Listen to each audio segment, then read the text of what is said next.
In this episode, we're talking about letter grades and ParentSquare.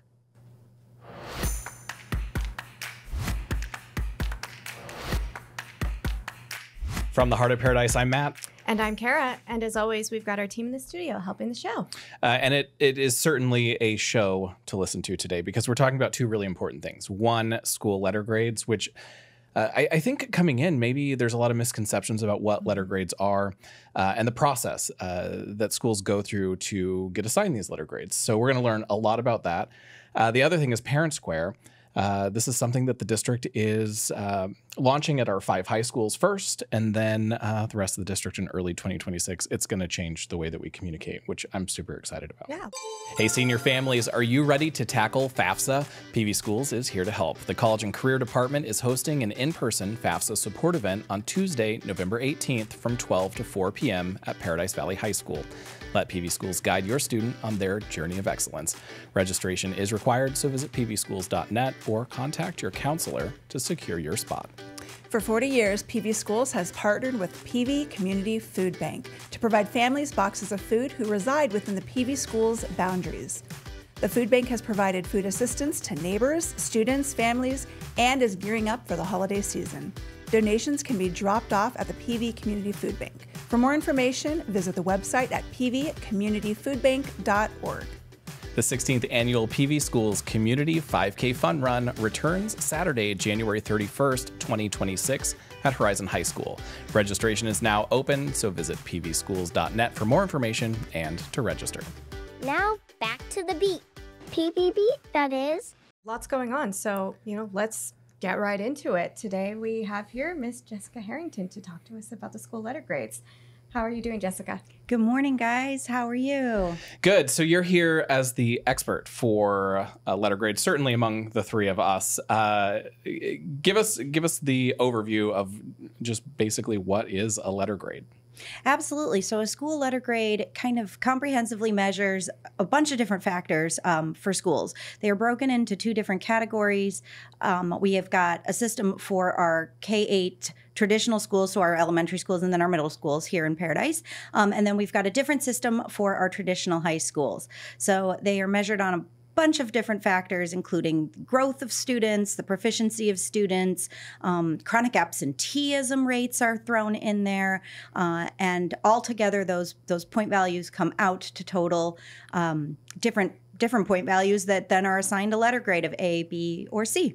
And the majority of our schools in PV schools are A's and B's. Talk about what an A and a B actually means. Absolutely. So the state defines an A letter grade as excellent. That is a school that has probably high proficiency, high levels of student growth from year to year, low levels of chronic absenteeism, and they are excelling. The state defines a B letter grade as highly performing. So these schools are also most excellent, and they might have a little bit of room for growth or in the proficiency area, or they might need to work on something like chronic absenteeism rates. And something we've seen a lot in letter grades is the difference between, say, an A and a B could be a very small number. It could be as much as 1/10 of a point. Yeah, that's insane. So if you're teetering on the edge, it might be likely that you could go from an A to a B. Does that actually mean that the education is less than at that school the following year? Absolutely not. It means that the group of students is different, and different groups of students grow at different rates. Different groups of students have different dynamics in the cohorts and the years that go through the school. And also our schools house different programs, and that's important to consider when it comes to how those programs might impact an overall school letter grade. Yeah, thanks for defining the A and B, because I know as a parent, and Kara, maybe you're the same, when you see an A, you're like, oh, it's got to be an A. Gotta be perfect. B isn't as good, but B actually is still great. B is absolutely still great. We had 53% of our schools earn an A letter grade and 37% of our schools earn a B letter grade this year. So we are a highly performing district. And you talked a little bit about what goes into making the letter grades, but let's go a little bit deeper into that. How does a school earn what score they get? Let's talk about growth, for example. What does that mean? Absolutely. So the state measures a student's growth from year to year as based on like peers. So all of the students that got, say, one score in their third grade year are then put into the same pot and then ranked in their fourth grade year as to how much they grew. And so schools can earn lots of growth points based on moving students a year or more's worth of learning as they go from year to year. And growth is the biggest factor in our K-8 school letter grades, it makes up 50% of the overall letter grades. So the state thinks that growth is really important. So just because a school got a B this year doesn't mean they can't get an A next year. Correct. And the letter grades, while they do encompass some of the things that make up the school experience, they're not the only thing. Absolutely not. Our schools offer so many different programs and opportunities for students that are not measured within the school letter grade. In our high schools, CTE does become a component and is counted as part of the letter grade. But there are so many different things that make up a school culture, that make up a school experience that are not measured by the state test in the spring. And one way to see all those programs or to learn more about the schools is through school tours. Obviously, on the school tour, they will talk a bit about the curriculum and the educational experience, but they're also going to be talking about the climate and the culture and the different programs. Is there anything else we haven't talked about letter grades that's important and maybe misunderstood or not known by the masses? I think that it's important to note when you're looking at a school to know whether or not that school, is part of a larger district that offers a variety of different opportunities, or whether that school is kind of a lone wolf in the greater scheme of things. When we are looking, and all of this information is available to parents on ADE website, and you can look at lots of different factors in terms of like how a school has performed over time. If a school is continually going up in their letter grade and their score, then you know that that school is performing and growing and making those changes necessary to be an excellent school or a highly performing school. So I think that it's just important to note that sometimes, when you look at an overall district letter grade, you're looking at the culmination of many, many different schools in that pot versus when you're looking at some of our other schools in the area, they might be on their own in just that school, not in a bigger group. Yeah, I think you've very eloquently said that. I'll say it a little bit different. We're not on the same playing field as some of the other options for education in our area. We'll take some of the charter schools, for example.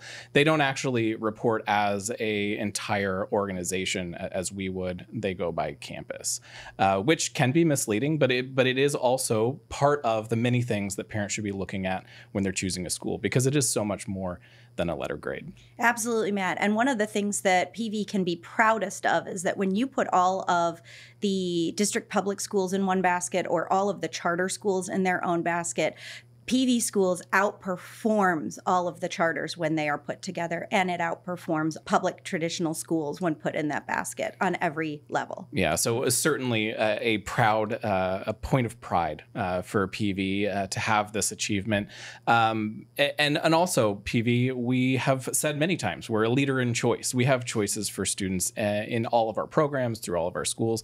But that also means supporting families who make a choice that best supports their family. It is important, though, as a parent or even as a student when you're looking into schools to look at everything, though, because the educational experience should benefit you. And as we like to say here in PV, set you up for a lifetime of success. Absolutely, you guys. So thank you, Jessica, for being on here, and kudos to all of the schools that earned their fantastic letter grades this year. Next up, Kara, you've got a shout out that's pretty cool, Yes, also I achievement do. related. The U.S. News and World Report has released the list of elementary and middle schools that were ranked best in the nation. Several PV schools were on the list. Congratulations to the following elementary schools: Boulder Creek, Copper Canyon, Desert Shadows, Desert Trails, Fireside, Rayhawk, Liberty, Mercury Mine, North Ranch, Pinnacle Peak Prep, Quail Run, Sandpiper, Sky Crossing, Sonoran Sky, and Wildfire. And congratulations to the following middle schools: Desert Shadows, Explorer, Mountain Trail, Pinnacle Peak Prep. They all And really- Sunrise. Oh, how do I? Yeah, sorry about that. My teleprompter missed Sunrise. I know. Why is it cutting it off? Moving on, Kara. Let's talk about communication. Let's go off teleprompter since it's not really working. And I can do this by heart because I'm so excited about what is coming to PV. And I'm so eager to learn more. Like, I can't wait to hear all about what's going to come. So we operate in the marketing and communications department under a continuous improvement model. We always want to get better. And that is not unlike the rest of the district as well. But when we're talking about communication, really what we need to talk about is how can we improve communication, or how can we provide supports or tools or resources for staff so they can continue to communicate better. Yeah, because our priority is parents, students, and staff. Yeah, I mean, the more information you know about your school and district, the more informed you are, and the better experience you can have. Yeah, so we have spent a significant amount of time, over a year actually, looking at different tools, different things that could help improve communication. This research included some focus groups of stakeholder groups, including parents and staff. It also included a committee that even went through different products and ranked them. A lot of work, so much work, because there's a lot of tools for communication, and we really wanted to land on something that was going to offer us the most features that address the most issues when it comes to communication. And where we've arrived at is ParentSquare. So currently at the 5 high schools, there are, in different pockets of the high schools, ParentSquare is starting to be launched. And then in early 2026, it's going to come to the rest of the district. Awesome. So ParentSquare is this app slash service that allows teachers, staff, administrators, coaches, club sponsors to communicate with high school students. It also allows them to communicate with the families of all district families. So that's through text, app notification, and email, voice call as well. So this is where emergency notifications come from, but it's also a tool that staff and teachers can use for the day-to-day communications about what's going on in their classroom. You don't have to do anything as a parent to receive messages, but if you would like to do two-way communication, which is going to be new for PV, you will have to activate your ParentSquare account. You can do that by going to ParentSquare.com and then registering the email that you've provided in Infinite Campus. If you have a high school student, also consider putting in your high school student's mobile phone number in Infinite Campus so they can receive text alerts as well, especially if they're on a sports team. That's going to be a great way for coaches to communicate with students. So Matt, this is awesome. As somebody who's a part of that generation who is more into the technology, the phones, the apps, like this is going to be so great for parents and upcoming parents to be able to see their text messages. You know, we're not always on our emails either, so having that app is just incredibly important. Yeah, and you kind of hinted at it, but this also allows families to decide where and when they're getting notifications as well. So if you just want to get text notifications, or you just want to get notifications through the optional mobile app, you can do that. You can also get the communications when they're sent out, or you can get a digest of all the communications at once in the evening, and that really helps with that notification overload where you get so many notifications. Yeah, exactly. How great is it going to be to get one communication at the end? Now, it doesn't mean in PV that all of our staff are going to use ParentSquare at once. You'll see it pop up at different times because we want staff to be comfortable with using the new tool. But you will start seeing it at the high schools as early as now. And then, like I said, early 2026 for K through 8. That's so awesome. So tell me, Matt, how does this work for parents who speak Spanish or any other language? This is one of the really cool pieces of the ParentSquare tool. It does allow for real-time two-way communication in different languages. So if I only speak English, but I'm communicating with a Spanish-speaking family, I can communicate to them in English. They receive it in Spanish. They can respond in Spanish, and I see it in English. What a cool way to kind of bridge that sometimes communication barrier. Yes, that's awesome. So it's for all families. That is incredible. Yeah. So like I mentioned, students in high school will have access to Student Square. Families at the high schools now have access, and early 2026, we'll see it across the rest of the district. I'm so excited. Is there anything else you want to tease or hint at? You can find out more about ParentSquare by visiting PVSchools.net. In the family section, there is a ParentSquare page that kind of lists out some of the resources. And if you are interested in learning more about ParentSquare, you can go there, or you can always go to ParentSquare.com. All right. Awesome. With that, Kara, that's been the podcast. For more information about the mini journeys of excellence, visit PVSchools.net. You can also find PV Schools on social media by searching at PV Schools. Make sure to support student success by liking, commenting, and sharing. And as always, support the pod by rating us on Apple and Spotify and sharing a new episode on the social media platform of your choice. Bye. Bye.